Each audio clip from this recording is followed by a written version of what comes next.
Unreliable employees like you don't deserve a place here. You're fired. Your desk is already cleared. My vision blurred. And for a split second, I thought the anesthesia was playing tricks on me.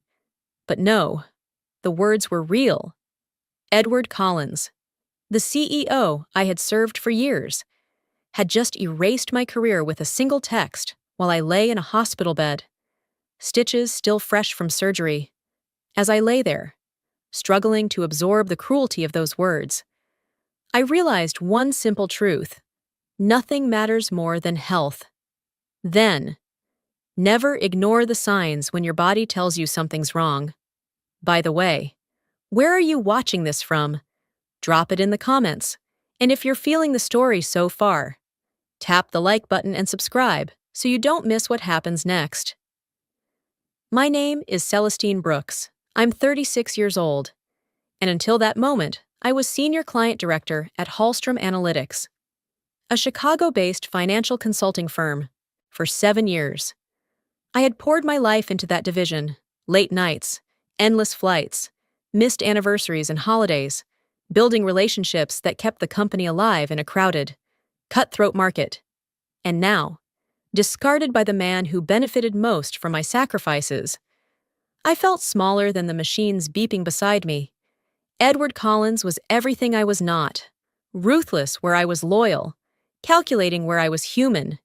He thrived on intimidation, convinced fear equaled respect. To him, people were tools, nothing more. He had mocked kindness as weakness, and today he proved it, choosing to strike at the exact moment I was most vulnerable. His cruelty wasn't an accident, it was a performance, and the humiliation burned deeper than any surgical wound. I turned the phone over, fighting the sting in my chest, when a low chuckle rose from the bed beside mine. I had almost forgotten the curtain didn't divide me from an empty space but another patient. Slowly, I shifted my gaze. The man was older, maybe mid-50s, silver streaking his temples, his eyes sharp even in the dim light. He tilted his head toward me, voice rough but amused. "Bad news?" For a heartbeat, I didn't answer. Then my stomach dropped as recognition struck. I had seen his photo in Forbes, read about his aggressive expansions. Adrian Whitmore, CEO of Arcus Partners, the very rival Edward feared most, was lying 3 feet away, watching the fallout of my disgrace. And in that moment, my humiliation twisted into something else: the uneasy spark of possibility. The sound of that chuckle lingered in the sterile hospital air, and for a moment I wondered if I was imagining it. Slowly, I turned my head, every movement tugging against the stitches in my abdomen. The man in the bed beside mine looked nothing like a patient on the edge of vulnerability. His posture was relaxed, his eyes sharp, and the faint smirk on his lips carried a kind of measured detachment that made my stomach knot tighter. He didn't need to introduce himself. Recognition came rushing in like a tidal wave. I had seen that face on magazine covers and financial reports. Adrian Whitmore, CEO of Arcus Partners, the very rival Edward Collins had spent years warning us about, was 3 feet away, watching the fallout of my humiliation. I blinked hard, unsettled. Of all the places, of all the hospital wards, fate had delivered me here. "Bad news?" he asked again, his voice calm, almost conversational. My throat tightened. I wanted to hide the phone, to keep the shame private, but my body betrayed me, with trembling fingers. I tilted the screen so he could see the text for himself. His eyes scanned it once, twice, before he gave a short laugh that sounded more like a verdict than sympathy. "That takes a special kind of cruelty," he said, setting the words down with clinical precision. I didn't know how to respond. The humiliation of Edward's message burned hot in my chest. But the presence of Adrian Whitmore added a new layer, something between fear and curiosity. "You know who I am," I whispered, more a statement than a question. He tilted his head. "Celestine Brooks, Senior Client Director at Hallstrom. Of course I know you. His tone was casual, but there was intent beneath it, the kind that made me feel as if I was already part of a game I hadn't chosen to play. Confusion spread through me. Edward had always acted as though I was invisible outside the firm, a replaceable cog in the machine. And yet, here was his greatest competitor, calling me by name as if I were already on his radar. I frowned. How?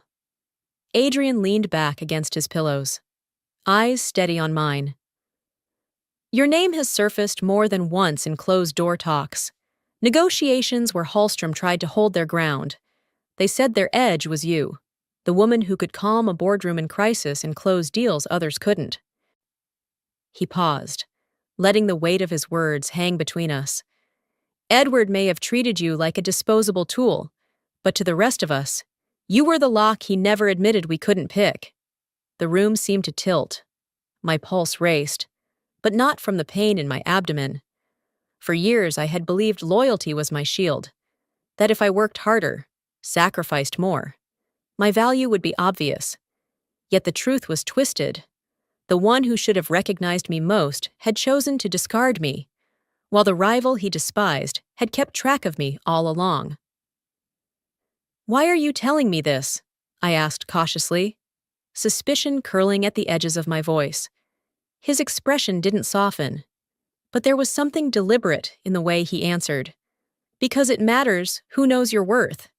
Edward made a mistake today, a costly one, and while you may not see it yet, he just handed you the kind of leverage most people never get in a lifetime. I sank back against the pillows, my body still weak, my mind spiraling. The humiliation of Edward's text was still raw, but now it tangled with something new, an uneasy realization that I wasn't as invisible as I thought. My name had been spoken in rooms I had never entered, by men who had measured me more carefully than my own boss ever did. And lying there in that hospital ward, caught between pain and possibility, I felt the first stirrings of doubt, not about myself, but about everything Edward had led me to believe. I couldn't look away from Adrian Whitmore's face, sharp and unreadable in the dull glow of the ward light. His words from a moment ago still echoed in my head, unsettling me more than I wanted to admit. My name, my work, my reputation. He had known all of it before ever laying eyes on me in this hospital. And now, with Edward's text message still seared into my mind, I felt the humiliation boiling over into anger. 7 years of loyalty, of canceled vacations and sleepless nights, had been erased with 3 sentences. I wanted to scream, but the stitches in my abdomen and the dry ache in my throat held me silent. Edward Collins had reduced me to nothing with a push of his thumb, yet this man beside me, a rival I had been warned about for years, spoke as if I had value. The contradiction burned like acid. Adrian leaned slightly toward me, his voice low, but steady. You do realize, don't you? Clients don't stay because of a company's name on a contract. They stay because of the person who answers the phone at 2 a.m, the one who knows their panic before they even say it out loud. They stayed with Hallstrom because of you. I swallowed hard, torn between disbelief and the tiny flicker of recognition his words ignited. It was true. I had been there through impossible deadlines, boardroom meltdowns, mergers hanging by a thread. My phone had never been off. My empathy never faked. Those clients trusted me, but the thought of them following me, leaving behind the brand name they'd been tied to for years, it felt reckless, even delusional. You make it sound simple, I whispered, bitterness in my voice. But Edward owns the contracts. He owns the narrative.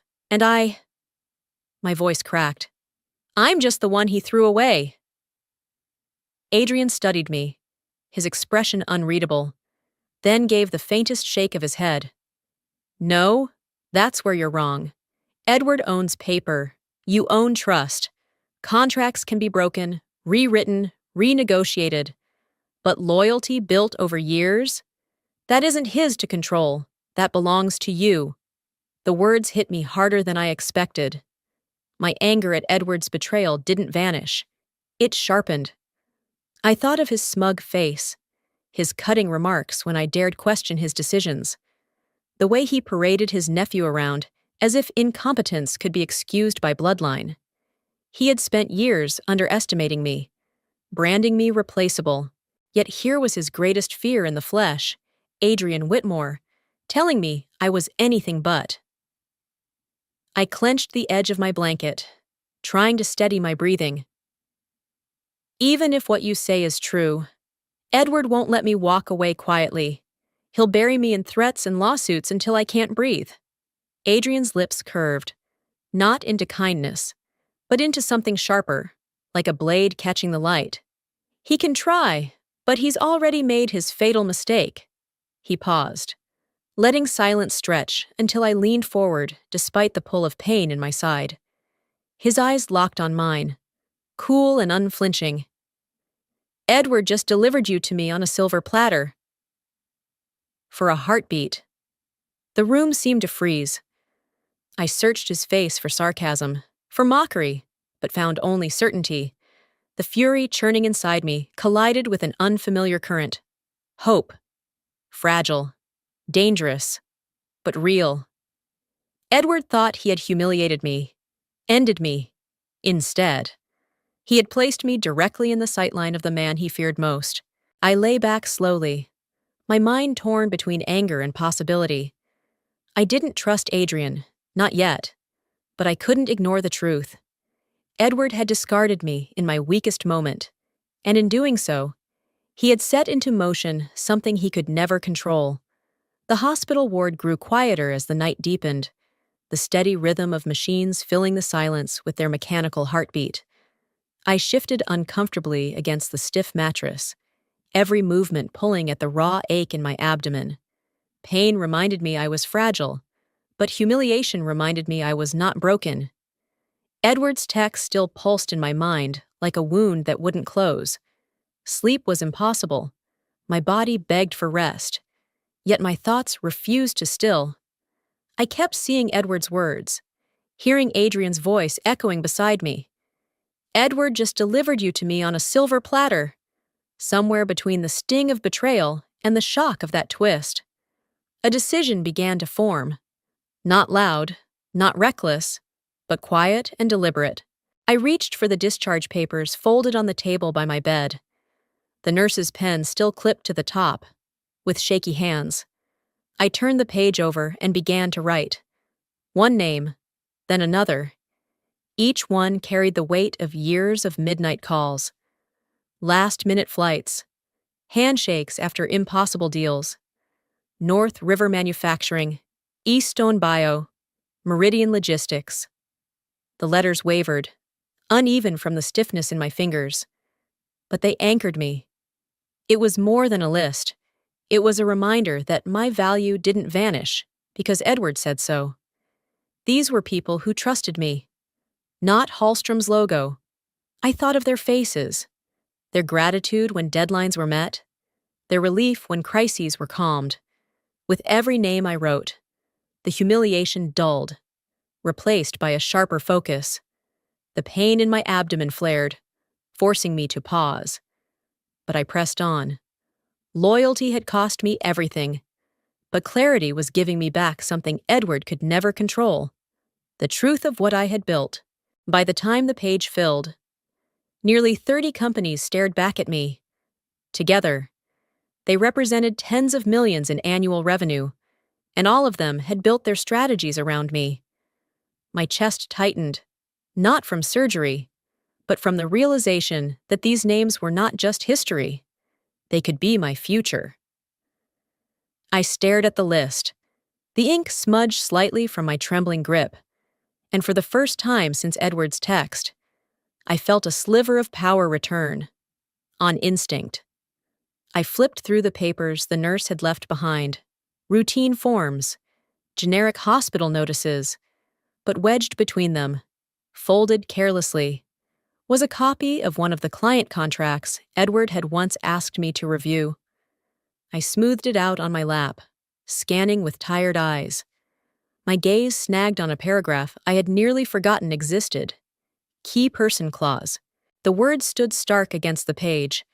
If the named account lead, me, was no longer with Hallstrom, the client reserved the right to terminate immediately without penalty. My pulse quickened, the ache in my body forgotten for a moment. It wasn't just loyalty that tied these companies to me. It was legal leverage Edward himself had signed off on, never expecting he would be the one to cut me loose. A shaky laugh escaped my lips, half disbelief, half defiance. The irony was brutal. In trying to erase me, Edward had set a trap for himself years earlier, buried in the fine print he thought no one would notice. I leaned back against the pillows, the list of names in one hand, the clause in the other. The pain was still there, but it no longer controlled me. Determination settled in its place, heavy and unshakable. Edward believed he had ended my story with a text message. Instead, he had given me the map to his undoing. As the ward lights dimmed further and the city outside slipped into restless silence, I pressed the pen to the page once more. This time, I wasn't just writing names. I was writing the beginning of something Edward Collins would never see coming. Are you curious about that unexpected clause I just found? What do you think the villain will do when he realizes? Stay with me. There are some twists ahead you won't want to miss. The list of names still lay on the nightstand when I returned home, folded neatly inside the discharge papers. Each one stared back at me like a promise and a threat. I couldn't stop thinking about the key person clause, about the way Edward had unknowingly signed his own vulnerability years earlier. Yet with every flicker of hope came a heavier weight pressing on my chest. What if Adrian was wrong? What if Edward came after me with every lawyer in Chicago? That evening, when the apartment was finally quiet, I sat at the kitchen table with my husband, Mark. He poured tea into 2 chipped mugs, watching me carefully, as if the wrong word might break me in two. I pushed the folded paper across the table. "These are the clients," I said softly. "If they know I'm gone, they can walk, legally, no penalties." Mark's brow furrowed. He didn't even touch the paper. "Celestine, do you hear yourself? You've just had surgery.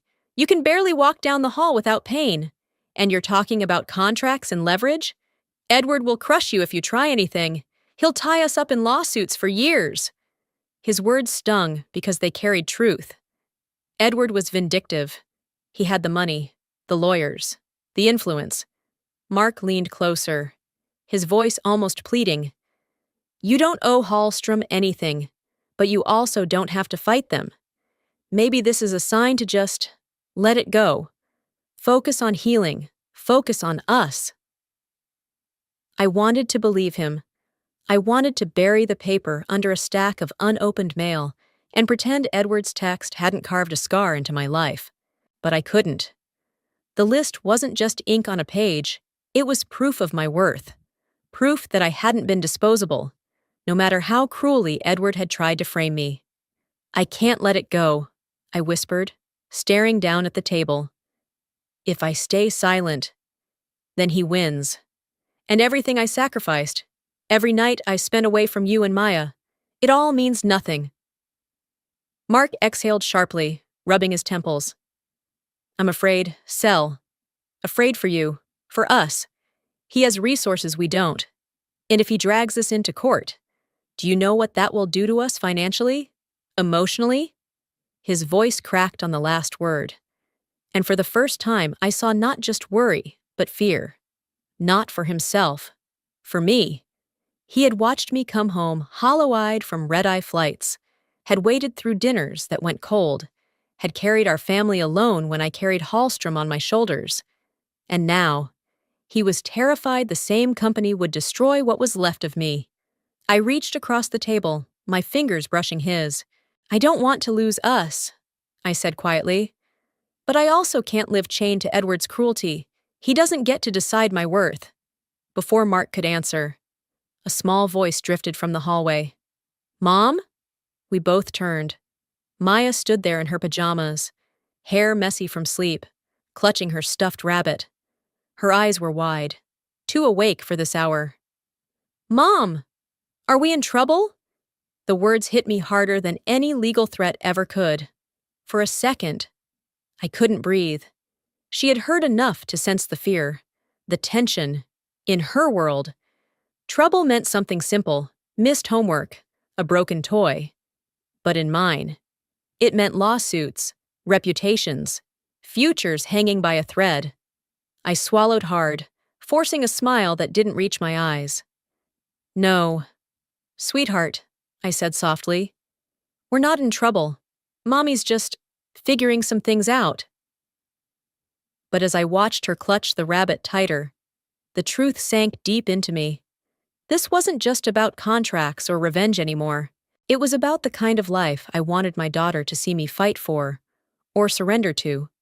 And for the first time that night, my fear of Edward collided with something stronger. The fear of showing my child what it looks like to stay silent in the face of injustice.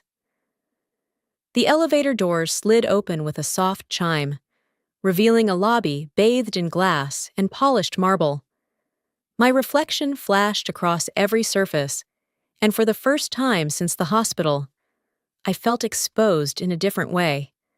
My steps echoed against the floor as I followed the receptionist through Arcus Partners headquarters. Each stride reminding me that my body was still healing, my stitches pulling gently with every breath. But the real tension wasn't in my abdomen, it was in my chest, where anxiety pressed against anticipation like two forces colliding. Adrian Whitmore was waiting in a conference room that overlooked the Hudson River. The view stretched endlessly, calm and commanding, but I couldn't take my eyes off him. He rose when I entered, his presence as measured as it had been in the hospital, though now framed by a suit that spoke of boardrooms, not recovery wards. "Celestine," he greeted warmly, extending his hand as though we were old acquaintances. "I'm glad you came." I sank into the chair across from him, my palms damp against the leather armrests. "I don't want to waste your time," I said quickly, my voice steadier than I felt. "If I'm here, it's for one reason. Edward threw me away, but my clients trust me. That hasn't changed." A small smile tugged at his lips, as if that was precisely what he had expected me to say. Without a word, he slid a folder across the table. My breath caught as I opened it. Draft contracts, compensation figures, equity breakdowns, all spelled out in careful detail. But my eyes froze on the title line: Vice President, Client Strategy. For a long moment, I couldn't speak. The words blurred, heavy with a weight I had never been offered at Hallstrom. Not just a seat at the table, but a voice, authority, ownership. My throat tightened. "This is more than I expected." Adrian leaned back slightly, his gaze unwavering. "You've been underestimated for too long. I don't make that mistake twice." I wanted to believe him, but suspicion curled in my stomach. Deals too good to be true often were. "Why me?" I asked, finally meeting his eyes. "You have resources, teams of analysts. Why risk giving me equity, authority, all of this?" His smile didn't falter, but his answer was razor sharp. "Because you are the difference. I can hire skill, I can buy data. What I cannot replicate is trust. Those clients, your clients, see you as the reason they stayed with Hallstrom. They will follow you. And with you here, Arcus doesn't just win accounts, we win the war." I exhaled slowly, the air trembling in my chest. The ambition in his words both terrified and exhilarated me. A part of me wanted to sign immediately, to claim back the dignity Edward had ripped away. Another part whispered caution. Was I simply trading one master for another? I closed the folder, my fingers resting on its smooth surface. "And if I say no?" I asked quietly, for the first time. Adrian's expression shifted, a flicker of steel beneath the calm. He leaned forward, his voice low, deliberate. If you refuse, Arcus will still crush Hallstrom. Make no mistake about that, but without you, we lose something we can't get back. A once-in-a-lifetime chance to dismantle Edward Collins with the very person he underestimated most. The words settled between us like a live wire. My pulse quickened, not just from fear, but from the undeniable truth he had laid bare. Edward thought he had discarded me. Instead, he had delivered me into the hands of the man he feared most. I sat back in silence, my heart caught between suspicion and the spark of something I hadn't felt in weeks. Possibility. The next morning, I sat at my kitchen table, laptop open, cursor blinking against the white screen of my LinkedIn profile. The folder Adrian had given me the day before rested nearby, its weight both reassuring and intimidating. I had spent the night turning his words over in my mind, each one pulling me back and forth between fear and resolve. Finally, with my hands still trembling, I began typing. After 7 years at Hallstrom Analytics, I'm excited to begin a new chapter as Vice President of Client Strategy at Arcus Partners. No bitterness, no blame, just a statement of fact. I hesitated, my finger hovering over the post button. Once I clicked, there would be no turning back. I thought of Edward's text message, the smug cruelty behind each word. My chest tightened. Then I thought of Maya's small voice asking if we were in trouble. I owed her more than silence. With a steady breath, I pressed post. The update went live. For a moment, nothing happened. Just the hum of the refrigerator, the tick of the clock on the wall. Then, within minutes, the notifications began to appear. Likes, comments, congratulations from colleagues I hadn't spoken to in years. My heart pounded with every new ping, a reminder that the world was watching. But it wasn't until my phone rang that the full weight of what I'd done sank in. The number flashing across the screen made my breath catch. North River Manufacturing, Edward's pride and joy. He had once bragged in a quarterly meeting that they would never leave Hallstrom, that their loyalty was unshakable. I answered, my voice tentative. This is Celestine. Celestine, came the reply, firm and unhesitating. It was Angela Chang, their CFO. I just saw your announcement. Tell me, is it true? You're no longer at Hallstrom? I swallowed. That's right. I've joined Arcus. There was no pause, no careful diplomacy. Then we want to move with you, effective immediately. Draft a proposal, and we'll review it this week. For a moment, I couldn't speak. The silence stretched, my mind struggling to catch up. This was the very client Edward had waved around like a trophy, proof of his dominance. And now, without hesitation, they were choosing me. Angela, I finally managed, my voice trembling. Are you sure? This is a major shift. She cut me off. Edward's nephew called us last week. He didn't know our project timelines. He didn't even understand the terms of our current contract. We ended the call early. You were the reason we trusted Hallstrom, not their name. If you're at Arcus, we want to be at Arcus. When the call ended, I sat frozen, the phone still pressed against my ear. Then slowly, a laugh bubbled up, shaky, disbelieving, but real. The humiliation of the hospital bed felt distant now, replaced by something steadier, stronger. I looked at the list I had scribbled days earlier. The ink smudged and uneven. North River Manufacturing was the first name I had written. And now, they were the first to call. The irony was almost too sharp to bear. Edward had paraded their loyalty as untouchable, a fortress he believed would never fall.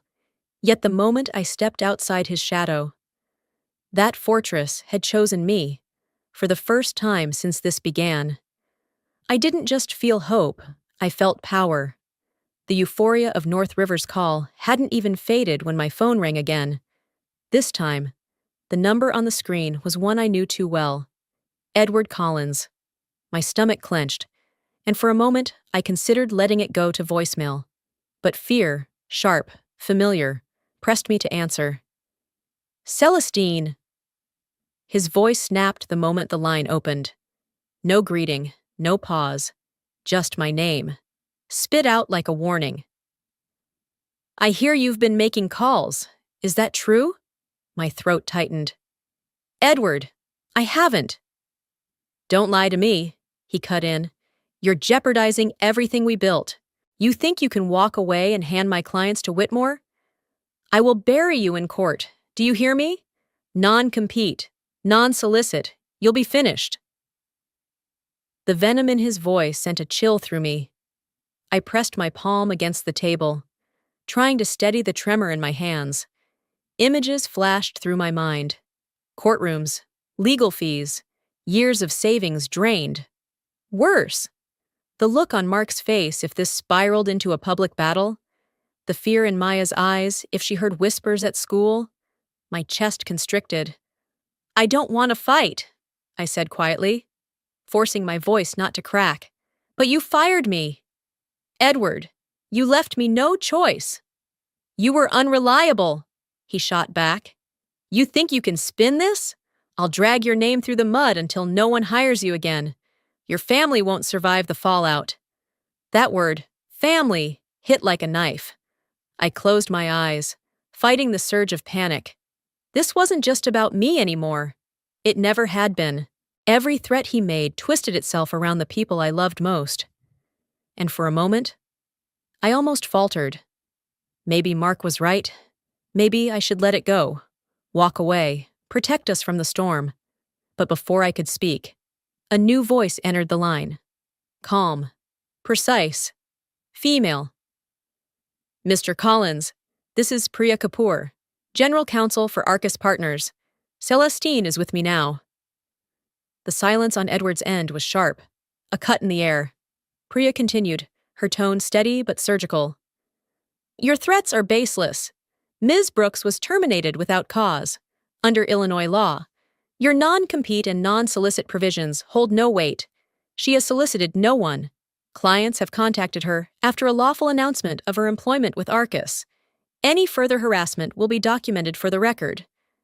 Edward's breathing turned harsh, uneven. You don't know what you're talking about, he snapped. But the confidence was gone, replaced by desperation. I know exactly what I'm talking about, Priya replied evenly. If you have further concerns, direct them to our office in writing. This call is over. And just like that, the line went dead. I sat frozen, phone still in my hand, my heart pounding against my ribs. The weight of Edward's threats lingered, but beneath it, something shifted. For the first time, I hadn't been alone in the storm. Someone had spoken for me, cut through his fury with facts he couldn't twist. Priya turned to me, her expression calm but firm. He'll bluster. Men like him always do. But legally, he has nothing. You're free. Celestine. Freer than you realize. Her words washed over me like a shield. The fear didn't vanish. It never does in a single breath. But the grip around my chest loosened. Edward could scream, threaten, pound his fists against the walls of his crumbling empire. But in that moment, he was powerless, and for the first time since the hospital, I believed it. The apartment was quiet that night, but inside me, nothing was still. Edward's threats still echoed in my mind, each word a ghost clinging to the walls. Priya had shut him down with calm precision, reminding me that the law was on my side. Yet fear lingered. Men like Edward didn't stop with one call. They circled. They schemed. They struck when least expected. I was sitting at the kitchen table, staring at the list of names I had written days earlier, when my phone buzzed again. The number was unfamiliar, but local. My breath caught, against my better judgment. I answered. Celestine, a hushed voice whispered. Yes, I said cautiously. It's Dana Patel. I shouldn't be doing this, but you need to know. I froze. Dana was one of Hallstrom's senior project managers, sharp, dependable, and one of the few people I had trusted during my years there. Dana, what's going on? Her voice shook, the words spilling fast. Edward is using your name. He had us reissue client emails as if they came from you. He's signing your initials on project records, pretending you're still running accounts. He thinks it will buy him time. Make clients believe nothing has changed. My stomach dropped, bile rising in my throat. The thought of my name being weaponized by the man who had discarded me, it was worse than humiliation. It was theft of the very identity I had built my career on. That's fraud, I whispered, gripping the phone tighter. I know, Dana said urgently. And it's bigger than that. He's pushing unauthorized change orders, inflating revenue projections. It's reckless. If clients find out, it could collapse everything overnight. I've documented emails, approvals, timestamps. I'm not protecting him. Celestine. Not after what he did to you. I pressed a hand to my mouth, trying to steady my breathing. Terror coursed through me, hot and suffocating. Edward wasn't just vindictive, he was desperate, dangerous. If he was willing to falsify records in my name, what else might he do? Drag me into investigations? Frame me to cover his tracks? The thought made my hands shake. But beneath the fear, something stronger stirred. Dana had chosen to call me. She trusted me, not Edward. That trust was proof of something Edward could never control. Loyalty earned honestly. Dana, I said slowly, be careful. If he finds out, I've already sent the evidence, she cut in. Directly to the board. They need to know what he's doing. I copied legal on everything. He can't bury this. For a moment, the world seemed to tilt. The board. Evidence. Internal investigation. This wasn't just whispers in a hallway or rumors in a conference room. It was formal. It was real. Edward's own people were turning against him, armed with proof he couldn't spin away. I leaned back in my chair, the fear still raw, but mingling now with a sharp current of strength. You're brave, Danny, I said quietly. Thank you for trusting me. Don't thank me, she replied. Just be ready. Things are about to break wide open. Then the line clicked dead. I sat in the silence that followed, heart pounding. Terror still clawed at me. The thought of Edward dragging my name through forged emails making my skin crawl. Yet Dana's courage lit something inside me. For the first time, I wasn't alone in this fight. Hallstrom's walls were cracking, not because I had pushed, but because Edward had poisoned them from within. I stared again at the list of clients, at the names written in my uneven hand. The fear hadn't vanished, it never would, but it no longer owned me. Edward thought he could bury me under lies. Instead, his own deceit was about to bury him. The days that followed Dana's call felt like walking across thin ice. Every morning, I woke with a knot in my stomach, wondering if today would be the day Edward struck back harder, or if the board would finally see through the lies. The tension was unbearable. Even small sounds, the buzz of my phone, the chime of an email, made my heart jolt. Then the leak happened. An article appeared in a trade publication, citing sources close to Hallstrom's leadership. The words blurred as I read, but the meaning was clear enough. The board stands firmly behind CEO Edward Collins as the firm navigates client transitions. They had quoted him directly, bragging about continuity and commitment, insisting Hallstrom would not lose a single account under his watch. I stared at the screen, my chest tightening. It was exactly the narrative he wanted. Edward, the steady hand, the savior holding things together.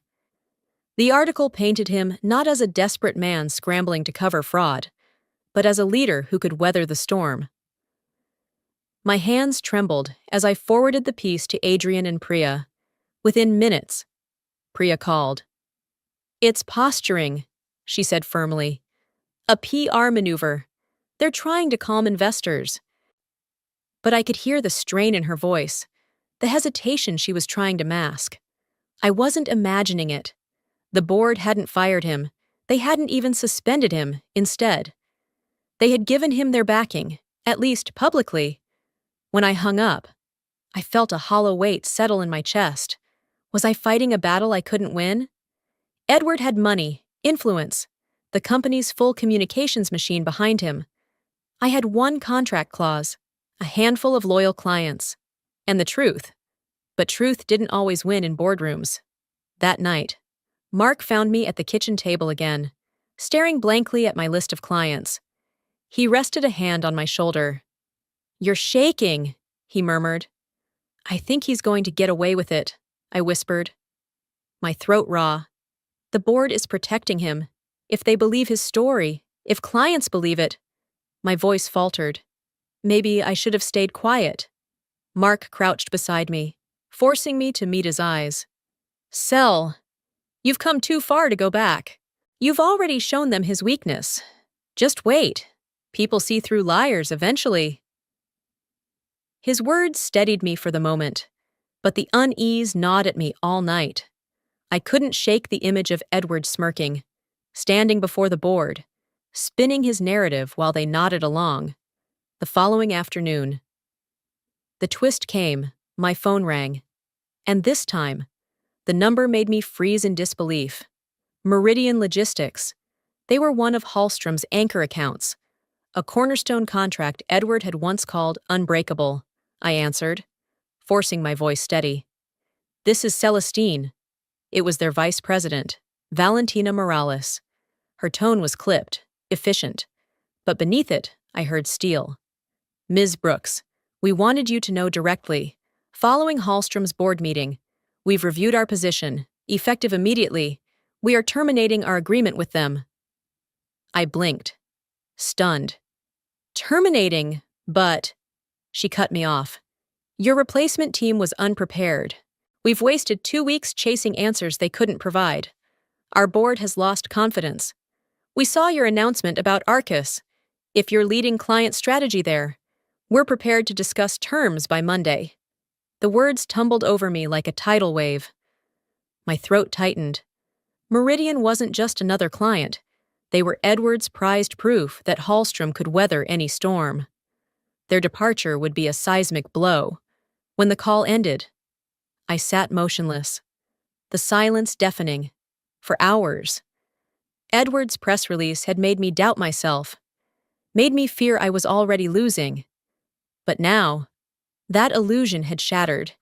His so-called fortress of loyalty had cracked in the most public way possible. I thought of the article's headline, "Board Stands Behind Collins." By the time news of Meridian's termination hit, those words would read like a cruel joke. His false hope had lasted less than 24 hours. I exhaled shakily, pressing a hand against my chest. The anxiety was still there, the fear of what Edward might do next. But beneath it, a current of strength returned. He could posture all he wanted. Clients weren't fooled. They were walking away and walking toward me. For the first time since the nightmare began, I realized Edward's empire wasn't just cracking. It was collapsing from the inside. The glass doors of Arcus's lobby swung open with such force they slammed against the wall, startling the receptionist. Heads turned. Conversations paused mid-sentence. I looked up from the mezzanine, just in time to see Edward Collins storm inside. His face crimson, his tie crooked like he had knotted it in rage. "Where is she?" he bellowed, his voice echoing off marble and glass. "Where is Celestine Brooks? Show me the traitor." The word sliced through me. Traitor, for years. I had been his loyal soldier, his strategist, the one who salvaged accounts when they teetered on collapse. And now, standing in the lobby of his greatest rival, he reduced me to nothing but a turncoat in his mind. My pulse raced. Part of me wanted to shrink back, but another part, stronger, steadier, refused to move. Security flanked him almost instantly. Two men in black suits holding their hands up in a silent warning. Edward shoved one away with a snarl. "Don't touch me! I'm here to confront the thief who gutted my company!" Behind him, the elevators opened, and two clients, executives from North River Manufacturing, stepped out. They froze at the scene, their expressions tightening. Adrian Whitmore appeared at that moment, his calm presence cutting against Edward's chaos like ice against fire. "Edward," Adrian said, his tone measured. "This is a professional environment. Lower your voice." But Edward wasn't listening. His eyes swept upward, locking on me where I stood on the mezzanine. He jabbed a finger toward me. "There she is! The woman who destroyed everything I built. She's a liar, a manipulator, a thief. She stole my clients, stole my reputation." My throat tightened. The words weren't new. He had spit them at me before in private, but now he was hurling them into a room filled with witnesses. Every muscle in my body tensed, waiting for the judgment in their eyes, the whispers that would confirm his accusations. Then Adrian stepped forward, his gaze flicking deliberately to the clients standing nearby. His timing was surgical. "She didn't steal them," Adrian said, his voice carrying clear and steady. "They followed her." The lobby went utterly silent. For a moment, even Edward seemed stunned, his mouth opening and closing without sound. Adrian's words hung heavy in the air, undeniable. He hadn't just defended me, he had reframed the entire narrative in front of the very people whose trust mattered most. North River's CFO, Angela Chang, crossed her arms, her eyes narrowing as she looked at Edward. "We weren't stolen," she said coldly. "We made our own choice. We trusted Celestine. That hasn't changed." The heat drained from my face, replaced with a rush of something electric, intoxicating, victory. It wasn't loud or celebratory. It was sharp, controlled, and public. The humiliation Edward had tried to cast on me had spun back toward him in a single, devastating moment. Edward's face contorted. "You're all blind! She's poison! Without Hallstrom, she's nothing!" But the tremor in his voice betrayed him. He no longer sounded like a man in control, but like one clawing at a cliff's edge. Adrian didn't even flinch. He glanced at security and nodded. "Mr. Collins," he said evenly, "you are trespassing. I suggest you leave before we call the police, and next time you want to accuse someone of betrayal. Remember, loyalty can't be forced. It's earned." Security moved in, firmer this time. Edward's protest grew hoarse, desperate, as they guided him toward the doors. He twisted once, his eyes locking on mine. There was no power left in them, only a frantic, glassy panic. I stood motionless, my heart pounding so hard I could feel it in my fingertips. The tension still coiled in my chest, but beneath it was a fierce, undeniable thrill. Adrian's words had turned Edward's rage into evidence against him. Proof that I wasn't the thief. He was the failure who had driven clients away. As the doors slammed shut behind him, the lobby exhaled. Conversations slowly resumed, though I could feel the shift in the air. People weren't looking at Edward anymore. They were looking at me. For the first time. I didn't shrink under their gaze.